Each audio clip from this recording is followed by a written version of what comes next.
കാരണം നിന്നോടൊരു കാര്യം ഒരാൾ പറയുന്നത് ഇത് ചെയ്യണ്ടെന്ന് പറഞ്ഞാൽ നീ അത് ചെയ്യാതിരിക്കേണ്ട കാര്യമൊന്നുമില്ലല്ലോ, നീ അത് ചെയ്യും.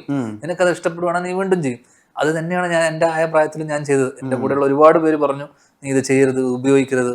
എൻ്റെ ചേട്ടൻ ഉൾപ്പെടെ പലരും പറഞ്ഞു. പക്ഷെ ഞാൻ അന്ന് ഉപയോഗിച്ചു. ഇത് നമുക്ക് സ്വയം തോന്നണം, മനസ്സിലായില്ലേ? പ്രത്യേകിച്ച് അന്ന് അച്ഛനും അമ്മയൊന്നും നമ്മളെ ഇല്ല കൂടെ. ഹോസ്റ്റലിൽ പഠിച്ചിരുന്ന കാലം എത്രയോ വർഷങ്ങൾ, 4-5 വർഷം ഞാൻ അച്ഛനും അമ്മയൊന്നും കണ്ടിട്ട് പോലുമില്ല.